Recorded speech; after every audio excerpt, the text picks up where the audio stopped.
In the book of Genesis, now there's an intriguing theory that's been making waves.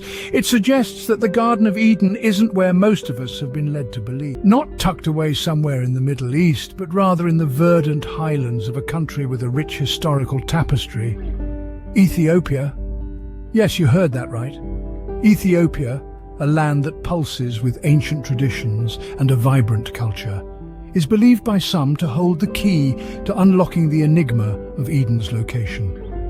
Intrigued? Let's dig a little deeper. The biblical account speaks of 4 rivers flowing out of Eden. One of them, the Gihon, is thought by some to be what we now know as the Blue Nile, a river that weaves its way through the heart of Ethiopia. Furthermore, the abundant diversity of plant and animal life in Ethiopia echoes the biblical descriptions of Eden's richness. Could these be clues pointing us to the true location of Eden? However, not everyone is on board with this theory.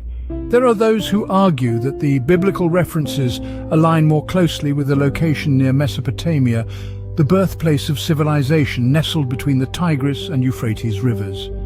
But let's forget the conventional wisdom for a moment. What if the true Garden of Eden isn't in the Middle East at all? What if it's right here in Ethiopia, nestled amidst the islands of the Amhara region, ready to journey into the heart of the mystery of Eden's location? Pack your curiosity and let's go. Welcome to Ethiopia, a land of rich history and vibrant traditions. This is a country that wears its past with pride, a past that dates back to the dawn of humankind. Many historians believe that Ethiopia is the cradle of civilization, the birthplace of humanity. Imagine walking on the same soil where our ancient ancestors once roamed, feeling the echo of millennia beneath your feet. Ethiopia is a nation steeped in tradition, where the old ways are cherished and preserved. It's a place where the music, dance and art are as diverse as the people themselves, a vibrant tapestry of cultures that have coexisted for centuries.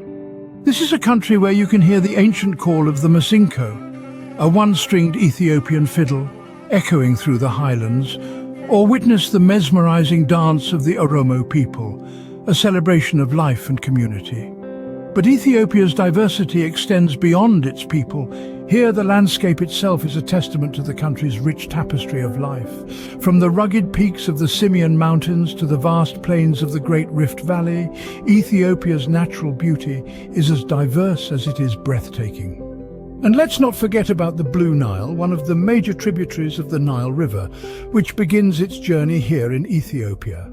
The book of Genesis describes 4 rivers flowing from the Garden of Eden, and many believe the Blue Nile to be the Gihon, one of these 4 rivers. A compelling thought, isn't it? This land teems with an incredible array of plant and animal species, many of which are found nowhere else on Earth. This rich biodiversity, coupled with the mention of Gihon, has led some to speculate that Ethiopia could be the real site of the biblical Eden. But could this lush African country really be the site of the biblical paradise? The answer is as elusive as the legend itself. However, one thing is certain. Ethiopia, with its rich history, vibrant traditions and diverse landscape, offers a glimpse into a world that time has seemingly forgotten. Now let's take a look at another theory. Some scholars argue that Eden is closer to Mesopotamia. This land, known as the cradle of civilization, nestled between the Tigris and Euphrates rivers, may hold the key to this ancient mystery. Mesopotamia, an ancient region in the eastern Mediterranean, was home to some of the world's earliest civilizations. The Sumerians, Assyrians and Babylonians all left their indelible marks on this land. Many believe that the Garden of Eden, a paradise of untold beauty and abundance, was located here. The argument for Mesopotamia hinges on the biblical description of Eden. Genesis mentions 4 rivers flowing from Eden, 2 of which are the Tigris and Euphrates. These rivers, still flowing today, crisscross the land once known as Mesopotamia. Further, the rich fertility of the Mesopotamian plains could align with the lush, abundant descriptions of Eden. The region was known as the Fertile Crescent, its generous soils nourishing the first seeds of civilization. Could it also have nurtured the first humans in a divine garden? But as with any theory, there are counter-arguments. Some point out that the other 2 rivers mentioned, the Pishon and Gihon, don't correspond to any known rivers in Mesopotamia. Others argue that the descriptions of Eden's bounty go beyond what Mesopotamia could offer. Moreover, the region has undergone significant geological changes over millennia. The landscapes that our ancient ancestors knew have been reshaped by time, making it challenging to match biblical descriptions with current topography. So the debate rages on. Is it Ethiopia, Mesopotamia, or somewhere else entirely? As we explore these theories, we delve into the heart of our shared history, tracing the roots of civilization and faith. While the exact location of the Garden of Eden remains elusive, the search itself enriches our understanding of our past and our connection to this beautiful, complex world. Is the Garden of Eden a real place? And if so, where might it be? These questions have puzzled scholars for centuries, and they continue to captivate our imaginations today. So the debate rages on. Is it Ethiopia, Mesopotamia, or somewhere else entirely? To shed more light on the Ethiopian theory, we spoke with a renowned historian, Dr. Solomon Aklilu. Dr. Aklilu is a respected authority on Ethiopian history and culture who has dedicated his life to unraveling the mysteries of this ancient land. Dr. Aklilu argues that the Garden of Eden's location in Ethiopia is not just a theory but a belief deeply rooted in Ethiopian culture. He says the idea of Eden in Ethiopia is embedded in our folklore and religious traditions.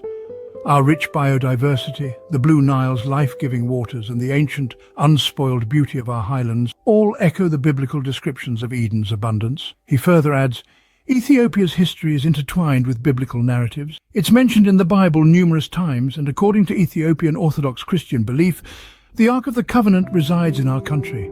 These ties give weight to the theory of Eden's location in Ethiopia. But this theory is not without controversy. Dr. Aklilu acknowledges that many scholars argue for a Middle Eastern location closer to the cradle of civilization. These contrasting views, he says, are part of the rich tapestry of human history and belief. In Ethiopia, the Eden theory is more than just a scholarly debate. It's a matter of national pride and a symbol of Ethiopia's ancient heritage. However, this theory has also ignited controversies, attracting critics who argue that it's a fanciful interpretation aimed at boosting national pride. Dr. Aklilu counters, the search for Eden is a quest for understanding our origins and our place in the world. It's not about national pride, but about exploring the depth and richness of human history and belief. The fight for the Garden of Eden continues, with scholars, theologians and history enthusiasts passionately debating its location. As Dr. Aklilu puts it, the Garden of Eden, whether it's a myth, a metaphor or a real place, continues to captivate our imagination. So, will you join the quest? The search for Eden is a journey into the heart of human history, a quest for understanding and a celebration of our shared heritage. As we continue to explore and debate, one thing is certain: the Garden of Eden, wherever it may be, continues to fascinate us. The fight for the Garden of Eden continues. Will you join? Whether it's the Rastafarian community of Shashamane, ancient churches carved into rock, or simply the breathtaking scenery, Ethiopia offers a journey of discovery. This land, painted with a palette of vibrant cultures and steeped in ancient traditions, echoes with stories that reach back to the dawn of humanity. Ethiopia's rich history is etched into its landscape, from the towering Simien Mountains to the depths of the Danakil Depression. The country's unique biodiversity, from the Ethiopian wolf to the Gelada baboon, mirrors the abundant life that once flourished in the biblical Garden of Eden.